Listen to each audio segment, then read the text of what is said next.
ವೀಕ್ಷಕರೇ, ಮನುಷ್ಯ ಅಂದಮೇಲೆ ಒಂದು ಮನೆ ಮೇಲೆ ಸುಮಾರು 6-7 ಜನ ಇರುವಂಥ ಮನೆಯಲ್ಲಿ ಸಾಧಾರಣವಾಗಿ ನೀವು ಅಬ್ಸರ್ವ್ ಮಾಡ್ಬೋದು, ಒಬ್ಬರು ಅಥವಾ ಇಬ್ಬರಿಗೆ ಯಾವುದಾದ್ರೂ ಒಂದು ಥರ ಅಲರ್ಜಿಗಳಿಂದ ಅನುಭವಿಸ್ತಾನೆ ಇರ್ತಾರೆ. ಅವ್ರು ಕಾಯಿಲೆಯಿಂದ ಅನ್ಬಿಡ್ತಾರೆ, ಪದೇ ಪದೇ ಅವರು ಚೆಕ್ ಮಾಡಿಸ್ತಾ ಇರ್ತಾರೆ.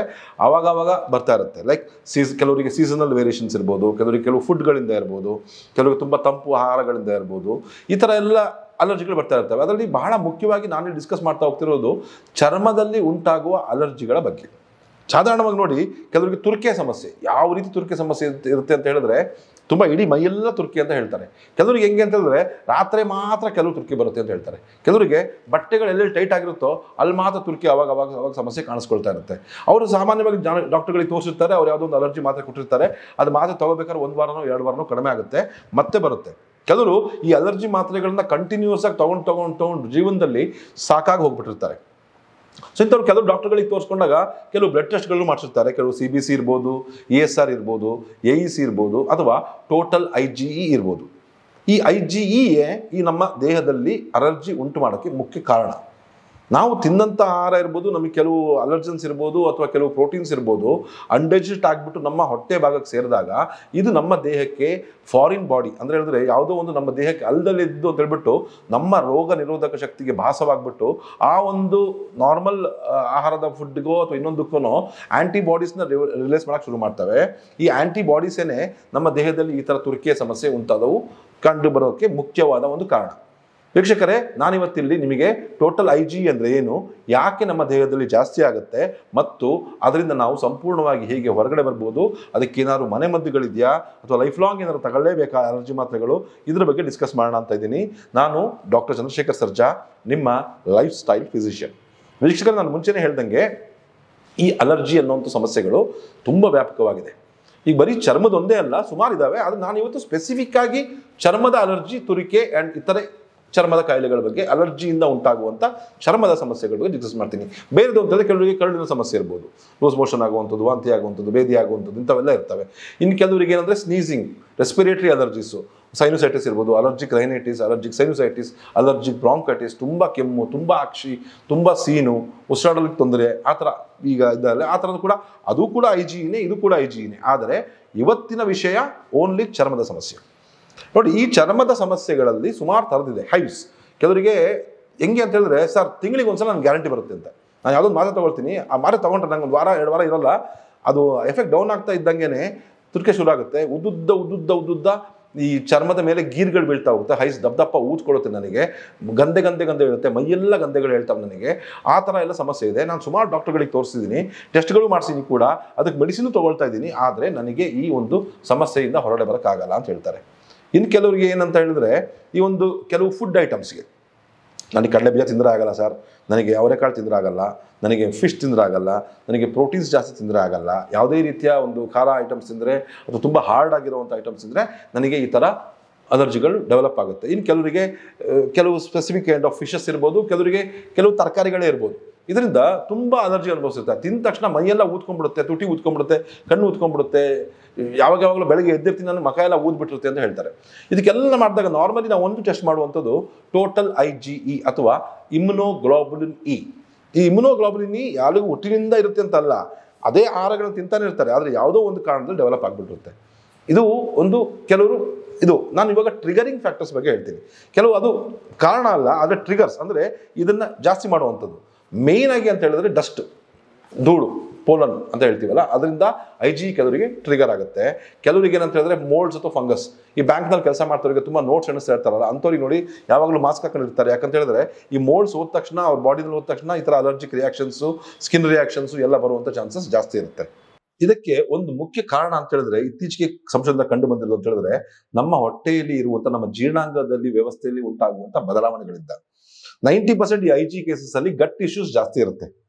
ಅಂತ ಹೇಳಿದ್ರೆ ನಮ್ಮ ಸೂಕ್ಷ್ಮಾಣು ಜೀವಿಗಳೇನಿದಾವೆ, ನಮ್ಮ ದೇಹದ ಒಂದು ಇಮ್ಯೂನ್ ಸಿಸ್ಟಮ್ನ ಕಂಟ್ರೋಲ್ ಮಾಡೋದು ಈ ಒಂದು ನಮ್ಮ ಗಟ್ ಮೈಕ್ರೋಬಯೋಮ್, ನಮ್ಮ ಬಿಳಿ ರಕ್ತಗಳಲ್ಲಿರುವಂಥ ನ್ಯೂಟ್ರೋಫಿಲ್ಸ್ ಇರ್ಬೋದು, ಬೇಸೋಫಿಲ್ಸ್ ಇರ್ಬೋದು, ಈ ತರ ಇಮ್ಯೂನ್ ನಮ್ದೇನು ಪೊಲೀಸ್ ತರ ಡಿಫೆನ್ಸ್ ಮೆಕ್ಯಾನಿಸಮ್. ಒಬ್ಬ ಕಳ್ಳ ಎಂಟರ್ ಆಗಿದ್ದಾನೆ ಅಂತ ಹೇಳ್ಬಿಟ್ರೆ ಅದನ್ನ ನ್ಯೂಟ್ರಲೈಸ್ ಮಾಡೋದು ಈ ಪೊಲೀಸ್ ವ್ಯವಸ್ಥೆ ನಮ್ಮ ದೇಹದಲ್ಲಿ ಇರುವಂಥದ್ದು. ಅದು ಈ ಪೊಲೀಸ್ಗೆ ಸರಿಯಾದ ಟ್ರೈನಿಂಗ್ ಆಗಿರ್ಬೇಕಲ್ವಾ, ಯಾರು ಕರೆಕ್ಟ್ ಆದ ಕಳ್ಳ ಅಂತ ಕಂಡಿಡಬೇಕು, ಯಾರು ಕಳ್ಳ ಅಂತ ಕಂಡಿಡಬೇಕು ಅಂತ. ಈಗ ಕಳ್ಳ ಅಲ್ದಲೇ ಇದ್ದವರಿಗೂ ಈ ಪೊಲೀಸ್ನವ್ರು ಹಿಡ್ಕೊಂಡು ಹೊರಡಾಕಿದ ಏನಾಗುತ್ತೆ ಅಂದ್ರೆ ಅದಕ್ಕೆ ನಾವು IgE ಅಂತ ಹೇಳೋದು. ಈ IgA ಅಥವಾ ಈ ಪೊಲೀಸ್ ಟ್ರೈನಿಂಗ್ ಯೂನಿಟ್ ಯಾವುದು ಅಂದ್ರೆ ಈ ನಮ್ಮ ಗಟ್ ಬ್ಯಾಕ್ಟೀರಿಯಾಗಳು, ನಮ್ಮ ಇಂಟೆಸ್ಟೈನ್ಸ್ ಅಲ್ಲಿ ಲೈನಿಂಗ್ ಅಲ್ಲಿರುವಂತಹ ಪೇರ್ ಪ್ಯಾಚಸ್ ಇರ್ಬೋದು, ಏನಿರ್ಬೋದು, ನಮ್ಮ immune system 70% of the immune system is controlled by our gut microbiome. ಅಥವಾ ನಮ್ಮ ಗಟ್ ನಲ್ಲೇ ಉಂಟಾಗುವಂಥದ್ದು ಎಲ್ಲ ಈ ಇಮ್ಯೂನ್ ರಿಯಾಕ್ಷನ್ಸ್ಗಳು ಎಲ್ಲದನ್ನು. ಸೊ ಹಾಗಾಗಿ ನಾವು ಟಾರ್ಗೆಟ್ ಮಾಡ್ಬೇಕಾಗಿರೋದು ನಮ್ಮ ಹೊಟ್ಟೆನ. ನೀವು ನೋಡಿ ಸುಮಾರು ಜನ ಏನ್ ಮಾಡ್ತಿರ್ತಾರೆ ಅಂತ ಹೇಳಿದ್ರೆ ಒಂದು ಅಲರ್ಜಿ ಮಾತ್ರ ನುಂಗ್ತಾ ಇರ್ತಾರೆ. ಸುಮಾರು ನಾನು ಎಂತವ್ರು ನೋಡಿನಿ ಅಂದ್ರೆ ದಿನ ಒಂದು ನುಂಗ್ಲೇಬೇಕು ಸರ್ ನಾನು ಈ ಒಂದು ಅಲರ್ಜಿ ಮಾತ್ರ, ನಾನು ಇಲ್ಲ ಅಂದ್ರೆ ನನಗೆ ಈ ತುರಿಕೆ ಕಡಿಮೆ ಆಗದೇ ಇಲ್ಲ. ಬಿಟ್ಟರು ಕೂಡ 1-2 ದಿನ ಅಷ್ಟೇ, 2 ದಿನ ನಾನು ಬಿಟ್ಟೆ ಸಾಕು, 3 ದಿನ ನಂಗೆ ಸ್ಟಾರ್ಟ್ ಆಗ್ಬಿಡುತ್ತೆ ತುರಿಕೆ ಗಿರಿಕೆಲ್ಲ ಅಂತ ಹೇಳ್ತಾರೆ ಡಾಕ್ಟರ್ ಮೇಲೆ ಚೇಂಜ್ ಮಾಡಿದೆ ಅಂತ ಹೇಳ್ಬಿಟ್ಟು. ನಾರ್ಮಲಿ 150 ರೇಂಜ್ಗಿಂತ ಕಡಿಮೆ ಇರಬೇಕಾದ IG ಕೆಲವರಿಗೆ 500, 600, 1000, 2000, 3000 ಲೆವೆಲ್ಸ್ಗೆ ಹೋಗ್ಬಿಟ್ಟಿರುತ್ತೆ. ಹಾಗಾಗಿ ನಮ್ಮ IG ಲೆವೆಲ್ಸ್ ನ ಫಸ್ಟ್ ಕಂಟ್ರೋಲ್ ಮಾಡ್ಕೊಂಡ್ರೆ ಅವಾಗ ನಿಮ್ಮ ಒಂದು ಈ ಇಮ್ಯೂನ್ ರಿಯಾಕ್ಷನ್ಸ್ ಅಥವಾ ಹೈಪರ್ ಸೆನ್ಸಿಟಿವ್ ರಿಯಾಕ್ಷನ್ಸ್ ಇರುತ್ತೆ ಅದು ಕಂಟ್ರೋಲ್ ಆಗ್ತಾ ಬರುತ್ತೆ. ಹಾಗಾಗಿ ನ್ಯಾಚುರಲ್ ಆಗಿ ನಮ್ಮ ಗಟ್ನ ಕ್ಲೀನ್ ಮಾಡ್ಲಿಕ್ಕೆ, ನಮ್ಮ ರಕ್ತವನ್ನ ಕ್ಲೀನ್ ಮಾಡ್ಕೊಳ್ಳಿಕ್ಕೆ, ನಮ್ಮ IG ಲೆವೆಲ್ಸ್ ನ ಕಂಟ್ರೋಲ್ ಮಾಡ್ಲಿಕ್ಕೆ ಕೆಲವು ನಮ್ಮ ಮನೆಯಲ್ಲೇ ನಮ್ಮ ಪರಿಸರದಲ್ಲೇ ಸಿಗುವಂತ ಕೆಲವು ಎಲೆಗಳು ಮತ್ತು ಸೊಪ್ಪುಗಳು ಮತ್ತು ಗಿಡಮೂಲಿಕೆಗಳಿಂದ ಸಾಧ್ಯ. ಇದು ವೈಜ್ಞಾನಿಕವಾಗಿ ಕೂಡ ಪ್ರೂವ್ ಆಗಿದೆ. ಅದರಲ್ಲಿ ಒಂದು ನಾನು ಇವಾಗ ಸ್ಕಿನ್ ಸರಿ ಮಾಡುವಂತ ಈ IG ಲೆವೆಲ್ಸ್ ನ ಕಡಿಮೆ ಮಾಡುವಂತ ಒಂದು ಹರ್ಬಲ್ ರೆಮಿಡಿ ನಾನು ಸುಮಾರು ನನ್ನ ಜನ ಪೇಷಂಟ್ಸ್ ನಲ್ಲಿ ಕೂಡ ಕೊಟ್ಟಿದ್ದೀನಿ. ಅವರಿಗೆ IG ಲೆವೆಲ್ಸ್ ಕೂಡ ಕಂಟ್ರೋಲ್ ಆಗಿದೆ. ಈ ತುರಿಕೆ ಸಮಸ್ಯೆಯಲ್ಲಿ ಸಾಕಷ್ಟು ಬದಲಾವಣೆಗಳನ್ನ ಕೂಡ ನೋಡಿದೆ. ಅದರ ಬಗ್ಗೆ ನಾನು ಡಿಸ್ಕಸ್ ಮಾಡೋಣ ಅಂತಿದ್ದೀನಿ. ಈ ಒಂದು IG ರೆಮಿಡಿಯಲ್ಲಿ ನಮ್ಮ ಇಮ್ಯೂನ್ ಸಿಸ್ಟಮ್ ಚೆನ್ನಾಗಿ ಇಟ್ಕೊಳ್ಳಲಿಕ್ಕೆ ಕೆಲವು ಎಲೆಗಳು ಸಹಾಯವನ್ನು ಮಾಡ್ತವೆ. ಅದರಲ್ಲಿ ಮೊದಲನೇದಾಗಿ ನಾನು ಹೇಳ್ಬೇಕು ಅಂತಂದ್ರೆ ದೊಡ್ಡ ಪತ್ರೆಯ ಎಲೆ ಅಥವಾ ಅಜ್ವೇನ್. ನೀವು ಕೇಳಿರ್ಬೋದು ಹಿಂದಿನ ಕಾಲದಿಂದಲೂ ಕೂಡ ಈ ಅಲರ್ಜಿ ತುರಿಕೆ ಸಮಸ್ಯೆಗೆ ತುಂಬಾ ಹೈವ್ಸ್ ಎಲ್ಲ ಉಂಟಾಗ್ತಿದ್ರೆ ಈ ಅಜ್ವೇನ್ ಅಥವಾ ದೊಡ್ಡ ಪತ್ರೆ ದಪ್ಪ ಇರುತ್ತೆ ಎಲೆ, ಅದನ್ನ ಚೆನ್ನಾಗಿ ಗ್ರೈಂಡ್ ಮಾಡ್ಬಿಟ್ಟು ರಸಂ ತೆಗೆದ್ಬಿಟ್ಟು ಅದನ್ನ ದೇಹಕ್ಕೆಲ್ಲ ಹಚ್ತಾ ಇದ್ರು. ಜೊತೆಗೆ ಕುಡಿಯಕ್ಕೆ ಕೂಡ ಈ ದೊಡ್ಡ ಪತ್ರೆ ತಂಬುಳಿ ಗಿಂಬುಳಿ ಮಾಡಿ ಕೊಡ್ತಾ ಇದ್ರು. ಪಿತ್ತ ಗಿತ್ತ ಎಲ್ಲ ಕರಗುತ್ತೆ ಅಂತ ಹೇಳ್ಬಿಟ್ಟು. ಈ ಪಿತ್ತ ಪ್ರಕೋಚನೆ ಆದಾಗ ಈ ಸ್ಕಿನ್ ಡಿಸೀಸ್ ಬರುತ್ತೆ, ಇಚಿಂಗ್ ಬರುತ್ತೆ ಅಂತ ಹೇಳ್ಬಿಟ್ಟು ತಕ್ಷಣ ಕಡಿಮೆ ಆಗ್ತದೆ. ಯಾಕಂತ ಹೇಳಿದ್ರೆ ಇದರಲ್ಲಿರುವಂತ ಹೇರಳವಾಗಿರುವಂತ anti allergic properties, antioxidant property ಮತ್ತು ಆಂಟಿ ಇನ್ಫ್ಲಮೇಟರಿ ಪ್ರಾಪರ್ಟೀಸ್ ನಮ್ಮ ಸ್ಕಿನ್ ಅಲ್ಲಿ ಆಗ್ತಾ ಇರುವಂತಹ ಇನ್ಫ್ಲಮೇಷನ್ ನ, ಅಲರ್ಜಿಗಳನ್ನ ಮತ್ತು ಒಂದು ಏನು ಆಂಟಿ ಆಕ್ಸಿಡೇಷನ್ ನ ಇದು ಉಂಟು ಮಾಡೋದ್ರಿಂದ ಇದು ನಮ್ಮ ಅಲರ್ಜಿಗೆ ಸಹಾಯ ಮಾಡುತ್ತೆ ಅಂತ ವೈಜ್ಞಾನಿಕವಾಗಿ ಪ್ರೂವ್ ಆಗಿದೆ. ಎರಡನೇದು ಎಲ್ಲರಿಗೂ ಗೊತ್ತಿರಂಗೆ ಅಮೃತ ಬಳ್ಳಿಯ ಎಲೆ. ಅಮೃತ ಬಳ್ಳಿಯ ಎಲೆಯನ್ನು ಕೂಡ ನಿಯಮಿತವಾಗಿ ಯೂಸ್ ಮಾಡ್ತಾ ಬರೋದ್ರಿಂದ ಕೂಡ 1-2 ಎಲೆನ ಅಗಿತಾ ಬರೋದ್ರಿಂದ ಕೂಡ ನಿಮ್ಮ ಒಂದು ಈ ಟಿನೋಸ್ಪೋರಿಯಾ ಕಾರ್ಬೋಟಿಫೋರದಲ್ಲಿರುವಂತ antibacterial, anti inflammatory properties help ಮಾಡುತ್ತೆ. ಜೊತೆಗೆ ರಕ್ತವನ್ನ ಶುದ್ಧಿ ಮಾಡ್ಕೊಳ್ಳೋಕೆ ಬೇಕಾಗುವಂತ ಬೇವಿನ ಎಲೆಗಳು, ಈ ಬೇವಿನ ಎಲೆಗಳನ್ನ 1-2 ತೆಗಿತಾ ಬರೋದ್ರಿಂದ ನಾನು ನಿಮ್ಗೆ ಹೇಗೆ ಕನ್ಸ್ಯೂಮ್ ಮಾಡಬೇಕು ಅಂತ ನಾನು ನಿಮಗೆ ಈ ವಿಡಿಯೋ ಕೊನೆಯಲ್ಲಿ ಹೇಳ್ತೀನಿ. ಅದಕ್ಕಿಂತ ಮುಂಚೆ ಯಾವ್ಯಾವ ಒಳ್ಳೇದು ಅಂತ ಹೇಳ್ಬಿಡ್ತೀನಿ. ಒಂದು ಅಜ್ವೈನ್ ಅಥವಾ ನಿಮ್ಮ ದೊಡ್ಡ ಪತ್ರೆಯ ಎಲೆ ಮತ್ತು ಅಮೃತ ಬಳ್ಳಿಯ ಎಲೆ ಮತ್ತು ಬೇವಿನ ಎಲೆ ಮತ್ತು 4 ತುಳಸಿಯ ಎಲೆ. ತುಳಸಿ ಏನಿರುತ್ತಲ್ಲ ಈ ತುಳಸಿ 4 ದಳಗಳನ್ನ ತೆಗೆದುಕೊಂಡು ಇಟ್ಕೊಳ್ಳುವಂಥದ್ದು. ಜೊತೆಗೆ ಒಂದು ಬಹಳ ಇಂಪಾರ್ಟೆಂಟ್ ಆಗಿರುತ್ತದೆ ಕರಿಬೇವಿನ ಎಲೆ. ಈ 5 ತರದ ಎಲೆಗಳು, ಒಂದು ದೊಡ್ಡಪತ್ರೆ ಎಲೆ, ಒಂದು ಅಮೃತ ಬಳ್ಳಿಯ ಎಲೆ, ಒಂದು ಕರಿಬೇವಿನ ಎಲೆ, ಒಂದು ಬೇವಿನ ಎಲೆ ಮತ್ತು ತುಳಸಿಯ ಎಲೆಗಳು. ಇದನ್ನ ಒಂದು ಹೆಂಗೆ ಅಂತ ಹೇಳಿದ್ರೆ ಒಂದು ದೊಡ್ಡಪತ್ರೆ ಎಲೆ ಸಣ್ಣ ತಗೊಳ್ಳಿ ಚಿಗುರಿರುವಂಥದ್ದು, ಅದ್ರ ಮೇಲ್ಗಡೆ ಒಂದು ಅಮೃತ ಬಳ್ಳಿಯ ಎಲೆ ನೀಡಿ, ಅದ್ರ ಮೇಲ್ಗಡೆ 1-2 ಬೇವಿನ ಎಲೆಗಳನ್ನ ಹಾಕಿ, 2-3 ಕರಿಬೇವಿನ ಸೊಪ್ಪು, 2-3 ದಳ ತುಳಸಿಯ ದಳವನ್ನ ಮಾಡ್ಬಿಟ್ಟು ಒಂದು ಚಿಟಿಕೆ ಅರ್ಶಿನ ಪುಡಿಯನ್ನು ಅದಕ್ಕೆ ಹಾಕ್ಬಿಟ್ಟು ಸ್ವಲ್ಪ ಜೇನುತುಪ್ಪದೊಂದಿಗೆ ಅದನ್ನ ಕಲ್ಸ್ಕೊಂಡು ಚೆನ್ನಾಗಿ ಅಗದ್ಬಿಟ್ಟು ತಿನ್ಬೋದು, ನೀರು ಕುಡಿಬಹುದು. ನಿಮಗೆ ಅಗ್ಗಿಗೆ ತಿನ್ನಕ್ಕೆ ಬೇವೆಲ್ಲ ಕೈ ಅಂತ ಹೇಳಿದ್ರೆ ಅದನ್ನ ಚೆನ್ನಾಗಿ ರುಬ್ಬಿಟ್ಟು ಎಲ್ಲದನ್ನು ಪೂರ್ತಿ ಪೇಸ್ಟ್ ಮಾಡ್ಬಿಟ್ಟು ಅದನ್ನ ಒಂದು ಸಣ್ಣದಾಗಿ ಉಂಡೆ ಮಾಡ್ಬಿಟ್ಟು ಅದನ್ನ ನುಂಗ್ಬಿಟ್ಟು ನೀರು ಕುಡಿದ್ಬಿಡಿ. ಇದ್ರಲ್ಲಿ ಇರುವಂತ ಎಲ್ಲಾ ಪ್ರಾಪರ್ಟೀಸ್, ಬೇವ್ ಇರ್ಬೋದು, ತುಳಸಿ ಇರ್ಬೋದು, ಎಲ್ಲ ಕರಿಬೇವು ಇರ್ಬೋದು, ಎಲ್ಲ ಓಲಿಕ್ ಆಸಿಡ್ಗಳಿರ್ತವೆ, ಒಳ್ಳೆಯ ಪಾಲಿಫಿನಾಲ್ಸ್ಗಳಿರ್ತವೆ, ಒಳ್ಳೆ ಆಂಟಿ ಆಕ್ಸಿಡೆಂಟ್ಸ್ಗಳಿರ್ತವೆ, ಆಂಟಿ ಅಲರ್ಜಿ ಇರುತ್ತೆ. ನಮ್ಮ ಕರುಳಿನಲ್ಲಿ ಉಂಟಾಗ್ತಿರುವಂತ ಈ IG ಉಂಟು ಮಾಡುವಂತ ವಿಕಾರಗಳನ್ನ ಕ್ಲೀನ್ ಮಾಡಿ ಡೈಜೆಸ್ಟ್ ಮಾಡಿ ನಮ್ಮ ದೇಹದಿಂದ ಹೊರಗಡೆ ಹಾಕ್ಬಿಡುತ್ತೆ. ಬೆಳಿಗ್ಗೆ ಖಾಲಿ ಹೊಟ್ಟೆಗೆ ಡೈಲಿ ಸೇವಿಸ್ತಾ ಬಂದ್ರೆ ಸುಮಾರು ಜನಕ್ಕೆ ಇದರಿಂದ ಬೆನಿಫಿಟ್ಸ್ ಆಗಿದೆ. ನನ್ನ ಸುಮಾರು ಜನ ಪೇಷಂಟ್ಸ್ ನಲ್ಲಿ IG ಲೆವೆಲ್ಸ್ ಜಾಸ್ತಿ ಇದ್ದಲ್ಲಿ ಈ ತುರ್ಕೆ ಸಮಸ್ಯೆನಲ್ಲಿ 2-3 ವಾರ ಯೂಸ್ ಮಾಡೋದ್ರಿಂದ ಯಾವ ರೀತಿಯ ಸೈಡ್ ಎಫೆಕ್ಟ್ಸು ಇರೋಲ್ಲ. ಯಾಕಂದ್ರೆ ದುಡ್ಡು ಖರ್ಚಿಲ್ಲ, ಯಾವ ಸೈಡ್ ಎಫೆಕ್ಟ್ಸು ಇಲ್ಲ. ಇದನ್ನ ಮಾಡ್ತಾ ಬರೋದ್ರಿಂದ IG ಲೆವೆಲ್ಸ್ ಕಡಿಮೆ ಆಗ್ತಾ ಬಂದಿದೆ. ಸೊ ಈ IG ಲೆವೆಲ್ಸ್ ಕಡಿಮೆ ಆಗ್ತಾ ಬಂದಾಗ ತುಂಬಾ ಈ ನೀವು ಅಲರ್ಜಿ ಮೆಡಿಸಿನ್ಸ್ ದಾಸರಾಗೋದನ್ನ ಖಂಡಿತವಾಗ್ಲೂ ಅವಾಯ್ಡ್ ಮಾಡ್ಬೋದು. ಜೊತೆಗೆ ಕೆಲವು ಈ ಆಹಾರಗಳಲ್ಲಿ ಕೆಲವು ವ್ಯತ್ಯಾಸಗಳನ್ನ ಉಂಟು ಮಾಡಬೇಕಾಗುತ್ತೆ. ತುಂಬಾ ಪ್ರೋಟೀನ್ಸ್ IG ಲೆವೆಲ್ಸ್ ತುಂಬಾ ಹೈ ಇದ್ದಲ್ಲಿ ಕೆಲವು ತಿಂಗಳುಗಳ ಕಾಲ ನೀವು ಒಂದು ಪ್ರೋಟೀನ್ ಲೆಸ್ ಡಯಟ್ ನ, ಎಳನೀರು ಫಾಸ್ಟಿಂಗು ಅಥವಾ ಫ್ರೂಟ್ ಫಾಸ್ಟಿಂಗು, ಈ ತರ ಒಂಥರ ಉಪವಾಸ ಪ್ರಕ್ರಿಯೆಗಳನ್ನ ಮಾಡಿಸ್ತೀವಿ. ಅದನ್ನ ಮಾಡ್ಕೊಂಡು ಸರಿಯಾಗಿ ತಿಳ್ಕೊಂಡು ಮಾಡೋದ್ರಿಂದ ನಿಮಗೆ ಈ ಪ್ರಾಬ್ಲಮ್ ಇಂದ ಹೊರಡೆ ಬರ್ಬೋದು.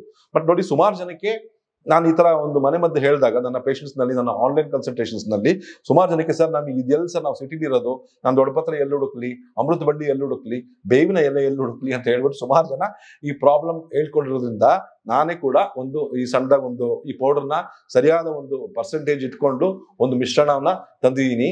ಅಲರ್ ರೆಮಿ ಅಂತ ಅದರ ಆ ಪ್ರಾಡಕ್ಟ್ ನ ಹೆಸರು. ಅಲರ್ ರೆಮಿ ಆ ಪ್ರಾಡಕ್ಟ್ ನ ನೀವು ಏನಂತ ಹೇಳಿದ್ರೆ 1 ಟೀ ಸ್ಪೂನ್ ಅಷ್ಟು ನೀವು ಅದನ್ನ ಜೇನುತುಪ್ಪದಲ್ಲಿ ಕೆಲ್ಸ್ಬಿಟ್ಟು ಬೆಳಗ್ಗೆ ಖಾಲಿ ಹೊಟ್ಟೆಗೆ 1 ಟೀ ಸ್ಪೂನ್ ಜೇನುತುಪ್ಪ, 1 ಟೀ ಸ್ಪೂನ್ ಈ ಅಲರೆಮಿಯಾ ಪೌಡರ್ನ ಸೇರಿಸ್ತಾ ಬರೋದ್ರಿಂದ ನಿಮ್ಮ ಪಿತ್ತದಲ್ಲಿ ಅಥವಾ ನಿಮ್ಮ ಸಣ್ಣ ಕರಳಿನಲ್ಲಿ, ನಿಮ್ಮ ಜಠರದಲ್ಲಿ, ಆಮಾಶಯದಲ್ಲಿ ಉಂಟಾಗ್ತಿರುವಂತ ಈ ವಿಕಾರಗಳು ಕಡಿಮೆ ಆಗ್ತಾ ಬರೋದನ್ನ ಸುಮಾರು ಜನ ನಾನು ನೋಡಿದ್ದೀನಿ. ಹಾಗಾಗಿ ನಿಮ್ಗೆ ಕಷ್ಟ ಆಗದಾದ್ರೆ ನೀವು ಮಾಡ್ಕೊಳಕ್ ಮನೇಲೇ ಮಾಡ್ಕೊಳ್ಳಿ. ನಾನು ಯಾವುದೇ ಕಾರಣಕ್ಕೂ ಇದೇ ತರಿಸ್ಕೊಳ್ಳಿ ಅಂತ ಹೇಳ್ತಾ ಇಲ್ಲ. ಮನೇಲಿ ನಿಮಗೆಲ್ಲ ಸಿಗುತ್ತಾದ್ರೆ ಫ್ರೆಶ್ಲಿ ಅವೈಲೇಬಲ್ ಇದ್ರೆ ಬೇಗ ಫ್ರಿಜ್ ಅಲ್ಲಿ ಇಟ್ಕೊಂಡು ಮಾಡ್ಕೊಂಡು ಇದನ್ನ ಮಾಡ್ಕೋಬಹುದು. ಇಲ್ಲ ಅಂದ್ರೆ ಇದನ್ನ ತರಿಸ್ಕೊಳ್ಳಿ. ಜೊತೆಗೆ ಅದ್ರ ಬಗ್ಗೆ ಇರುವಂತ ಡಯಟರಿ ಇದನ್ನು ಕೂಡ ನಮ್ಮ ಟೀಮಿಂದ ನೀವು ತಿಳ್ಕೊಬಹುದು. ನೀವು ಕೆಳಗೆ ಬರ್ತಾ ಇರೋ ನಂಬರಿಗೆ ಕಾಲ್ ಮಾಡ್ಬಿಟ್ಟು ಈ ಒಂದು ಪೌಡರ್ನ ಬೇಕಾದ್ರೆ ಆರ್ಡರ್ ಮಾಡಿ ತರಿಸ್ಕೊಳ್ಳಿ. ತುಂಬಾ ಕಾಸ್ಟ್ಲಿನೂ ಏನಲ್ಲ, ಇದು ತುಂಬಾ ಚೀಪ್ ಆಗೇ ಇದೆ. ಅದನ್ನ ಒಂದ್ ತಿಂಗಳಿಗೆ ಆಗೋಷ್ಟು 2 ತಿಂಗಳಿಗೆ ಆಗೋಷ್ಟು ತರಿಸ್ಕೊಂಡು ಮಾಡಿ. ಯಾಕಂದ್ರೆ 1 ವಾರ 2 ವಾರದಲ್ಲ ನಿಮ್ಗೆ ರಿಸಲ್ಟ್ ಗೊತ್ತಾಗಲ್ಲ. ಇದು ನ್ಯಾಚುರಲ್ ಆಗಿರೋದ್ರಿಂದ ಕೆಲವೊಂದು 5 ರಿಂದ 6 ವಾರಗಳು ಕಂಟಿನ್ಯೂಸ್ ಆಗಿ ನಿಯಮಿತವಾಗಿ ಸೇವಿಸ್ತಾ ಬಂದಲ್ಲಿ ನಿಮ್ಮ ಚರ್ಮ ಕಾಂತಿಗೊಳ್ಳೋದು ಅಲ್ದಲೇನೆ ನಿಮ್ಮ ಅಲರ್ಜಿ ಲೆವೆಲ್ಸ್ ಕಡಿಮೆ ಆಗೋದ್ರಲ್ಲಿ ಯಾವ ಸಂಶಯನೂ ಇಲ್ಲ. ಇದನ್ನ ಮನೆ ಮತ್ತೆ ನೀವು ಖಂಡಿತವಾಗಿ ಟ್ರೈ ಮಾಡಿ. ಬೇರೆಯವರಿಗೆ ಕೂಡ ಈ ಒಂದು ವಿಡಿಯೋನ ಶೇರ್ ಮಾಡಿ ನಿಮ್ಮ IG ಲೆವೆಲ್ಸ್ ನ ಕಂಟ್ರೋಲ್ ಮಾಡ್ಕೊಳ್ಳಿ. ಇದೇ ತರ ಮತ್ತೊಂದು ವಿಡಿಯೋ ಒಂದಿಗೆ ನಿಮ್ಮನ್ನ ಭೇಟಿ ಆಗ್ತೇನೆ. ಅಲ್ಲಿವರೆಗೂ ನಮಸ್ಕಾರ.